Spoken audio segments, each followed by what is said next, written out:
नमस्कार जी। यूपी के मुख्यमंत्री श्रीमान योगी आदित्यनाथ जी, संसद में मेरे साथी, हमारे युवा मित्र भाई हरीश द्विवेदी जी, विभिन्न खेलों के खिलाड़ी, राज्य सरकार के मंत्रीगण, विधायकगण, अन्य सभी जनप्रतिनिधि, अन्य सभी वरिष्ठ महानुभाव और विशाल संख्या में मैं देख रहा हूं चारों तरफ नौजवान ही नौजवान है। मेरे प्यारे भाइयों और बहनों, ये हमारी बस्ती महर्षि वशिष्ठ की पावन धरती है। श्रम और साधना, तप और त्याग की धरती है। और एक खिलाड़ी के लिए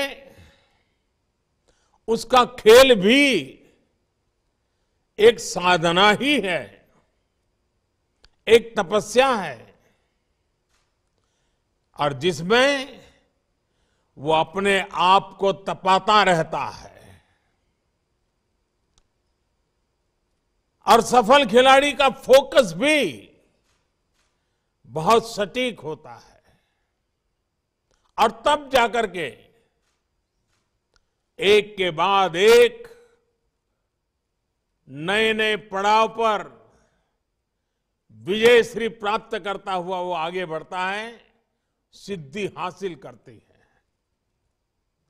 मुझे खुशी है कि बस्ती में हमारे संसद के साथी भाई हरीश द्विवेदी जी की मेहनत से इतने विशाल खेल महाकुंभ का आयोजन हो रहा है।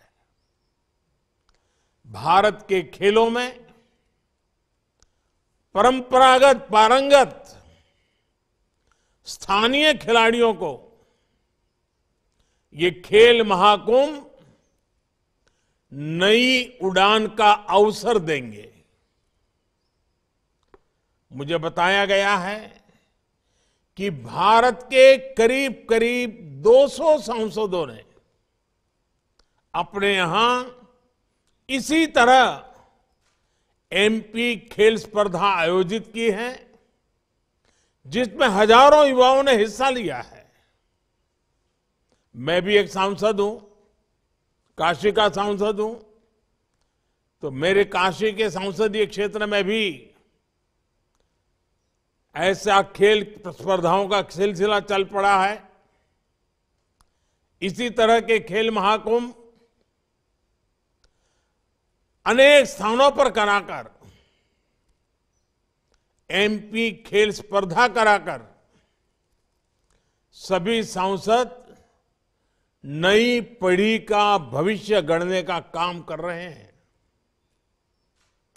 सांसद खेल महाकुंभ में अच्छा प्रदर्शन करने वाले युवा खिलाड़ियों को स्पोर्ट्स अथॉरिटी ऑफ इंडिया के ट्रेनिंग सेंटर्स में आगे की ट्रेनिंग के लिए भी चुना जा रहा है। इससे देश की युवा शक्ति को बहुत लाभ होगा। इस महाकुंभ में ही 40,000 से ज्यादा युवा हिस्सा ले रहे हैं,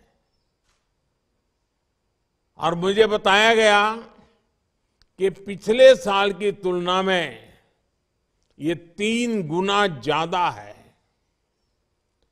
मैं आप सभी को, मेरे सभी युवा दोस्तों को इन खेलों के लिए ढेर सारी शुभकामनाएं देता हूं। अभी मुझे खो खो देखने का अवसर मिला। हमारी बेटियां जिस चतुराई के साथ और टीम के साथ, पूरी तरह टीम स्पिरिट से खेल रही थी, वाकई बड़ा आनंद आ रहा था देख करके खेल को। मैं जानता नहीं हूं मेरी ताली आपको सुनाई दे रही थी कि नहीं दे रही थी, लेकिन एक बढ़िया खेल खेलने के लिए और मुझे भी खो खो के खेल का आनंद प्राप्त करने का अवसर देने के लिए मैं इन सभी बेटियों को बधाई देता हूं, उनका अभिनंदन करता हूं। साथियों, सांसद खेल महाकुंभ की एक और विशेष बात है,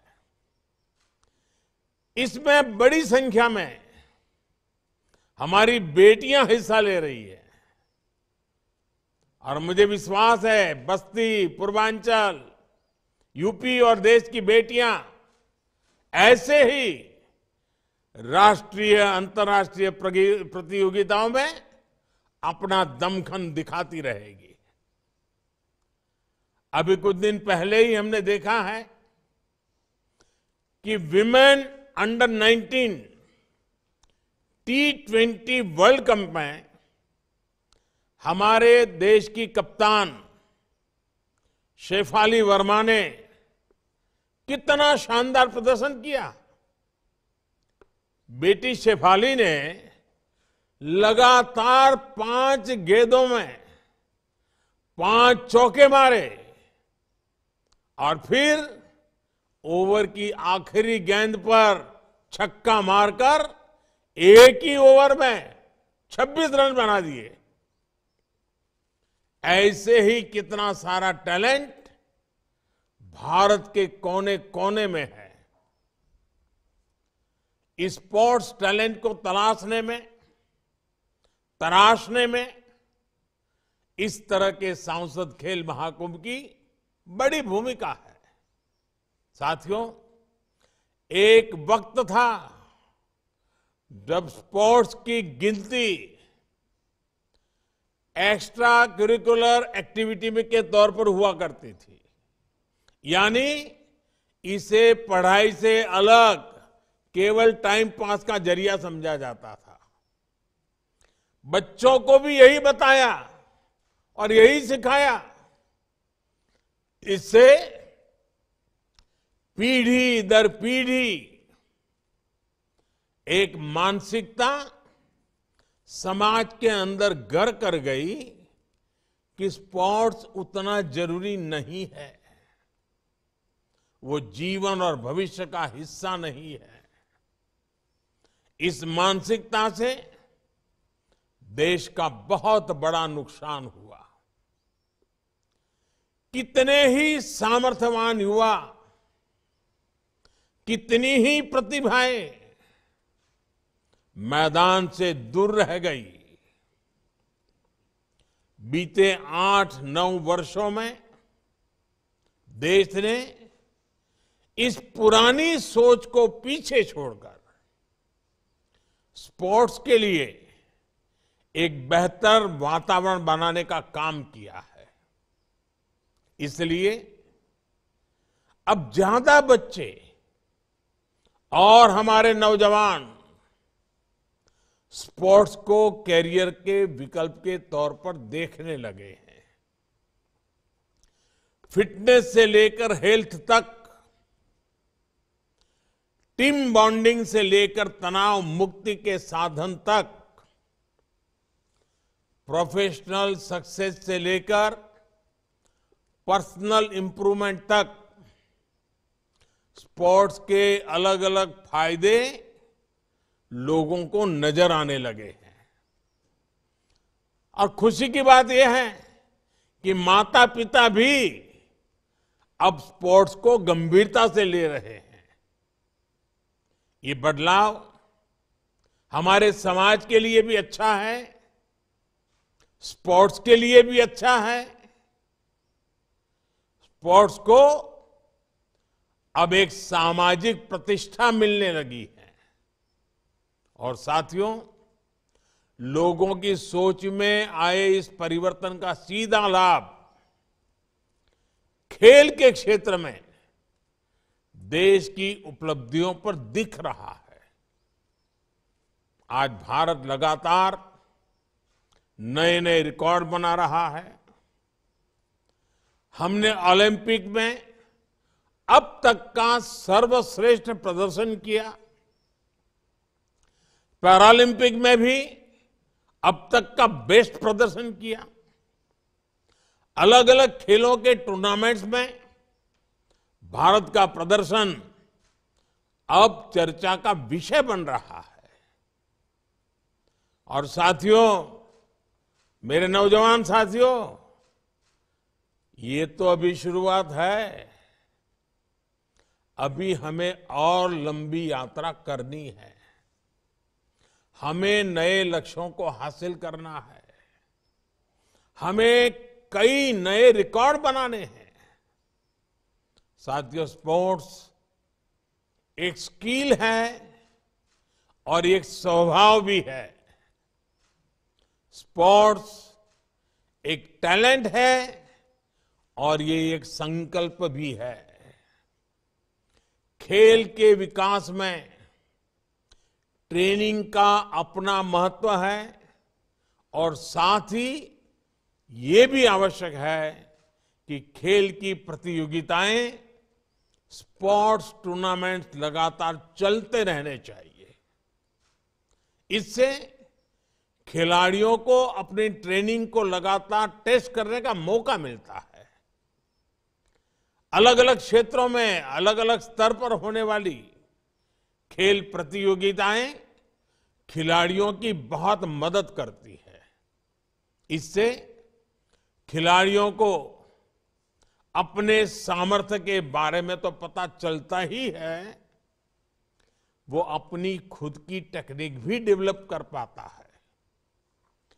खिलाड़ियों के कोचेज को भी पता चलता है कि उसके शिष्य में, जिसको उसने सिखाया है, अभी कौन सी कमियां रह गई हैं, कहां सुधार की जरूरत है, कहां सामने वाला खिलाड़ी उस पर भारी पड़ रहा है। इसलिए ही संसद महाकुंभ से लेकर राष्ट्रीय खेलों तक खिलाड़ियों को ज्यादा से ज्यादा मौके दिए जा रहे हैं। इसलिए ही आज देश में ज्यादा से ज्यादा यूथ गेम्स हो रहे हैं, यूनिवर्सिटी गेम्स हो रहे हैं, विंटर गेम्स हो रहे हैं। इन गेम्स में हर साल हजारों खिलाड़ी हिस्सा ले रहे हैं। खेलो इंडिया अभियान के तहत हमारी सरकार खिलाड़ियों को आर्थिक मदद भी दे रही है। इस समय देश में 2500 से ज्यादा एथलीट्स ऐसे हैं जिन्हों खेलो इंडिया अभियान के तहत हर महीने 50,000 रुपये से ज्यादा दिए जा रहे हैं। ओलंपिक में जाने वाले खिलाड़ियों को हमारी सरकार की target Olympic podium scheme top से बहुत मदद मिल रही है। इस स्कीम के तहत भी हर महीने करीब करीब 500 खिलाड़ियों को आर्थिक मदद दी जा रही है। अंतर्राष्ट्रीय स्तर के कुछ खिलाड़ियों की जरूरत को देखते हुए सरकार ने उन्हें 2.5 करोड़ रुपए से लेकर 7 करोड़ रुपए तक की मदद की है। साथियों, आज का नया भारत स्पोर्ट्स सेक्टर के सामने मौजूद हर चुनौती के समाधान का भी प्रयास कर रहा है। हमारे खिलाड़ियों के पास पर्याप्त संसाधन हो,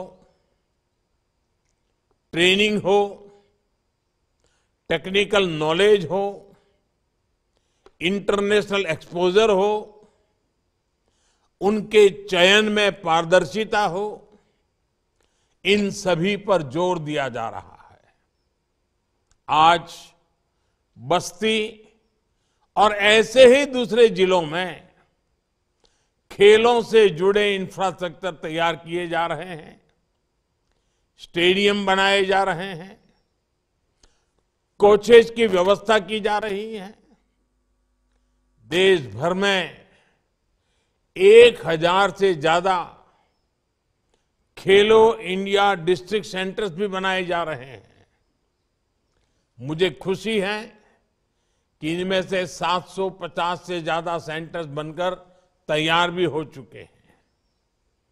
देश भर के सभी प्ले फील्ड्स की जियो टैगिंग भी की जा रही है ताकि खिलाड़ियों को ट्रेनिंग मिलने में परेशानी ना हो। सरकार ने नॉर्थ ईस्ट के युवाओं के लिए मणिपुर में स्पोर्ट्स यूनिवर्सिटी का निर्माण किया है और यूपी के मेरठ में भी स्पोर्ट्स यूनिवर्सिटी का भी निर्माण किया जा रहा है। और मुझे बताया गया है कि यूपी में अनेकों नए स्टेडियम तैयार हो चुके हैं। खेलों को बढ़ावा देने के लिए यूपी के अनेक जिलों में स्पोर्ट्स हॉस्टल भी चलाए जा रहे हैं। राष्ट्रीय स्तर की सुविधाएं अब स्थानीय स्तर पर पहुंचाने का भी प्रयास है। यानी आपके पास, मेरे नौजवान साथियों, आपके पास अपार अवसर है। अब आपको जीत का झंडा लहराना है, देश का नाम रोशन करना है। साथियों, हर खिलाड़ी जानता है कि उसके लिए फिट रहना कितना जरूरी है और उसमें फिट इंडिया मूवमेंट की अपनी भूमिका रही है। फिटनेस पर ध्यान देने के लिए आप सभी एक और काम जरूर करें। अपने जीवन में योग को शामिल करें। योग से आपका शरीर भी स्वस्थ रहेगा और आपका मन भी जागृत रहेगा। इसका लाभ आपको आपके खेल में भी मिलेगा। इसी तरह हर खिलाड़ी के लिए पौष्टिक भोजन भी उतना ही जरूरी होता है। इसमें हमारे जो मिलेट्स हैं, हमारा मोटा अनाज जो कहते हैं, मोटे अनाज की बात जो करते हैं, आमतौर पर हमारे यहां गांवों में हर घर में खाया जाता है। ये मिलेट्स की भोजन में बहुत बड़ी भूमिका हो सकती है। आपको पता है कि भारत के कहने पर साल 2023 को इंटरनेशनल ईयर ऑफ मिलेट्स घोषित किया गया है।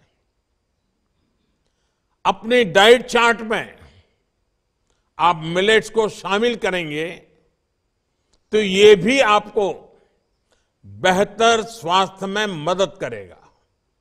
साथियों, मुझे भरोसा है हमारे सभी युवा खेलों से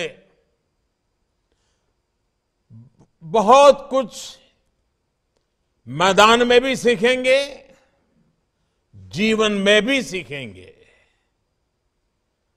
और आपकी ये ऊर्जा खेल के मैदान से विस्तार होती होती देश की ऊर्जा बन जाएगी। मैं हरीश जी को बहुत बधाई देता हूं। बड़े लगन से इस काम के पीछे वो लगे रहते हैं। इस कार्यक्रम के लिए पिछली पार्लियामेंट में आकर के मेरे से निमंत्रण दे गए थे, तो उनका ये जो बस्ती के जवानों के लिए, नौजवानों के लिए दिन रात काम करने का उनका स्वभाव है, वो खेल के मैदान में भी दिखाई दे रहा है। मैं आप सबको बहुत शुभकामनाएं देता हूं। बहुत बहुत धन्यवाद।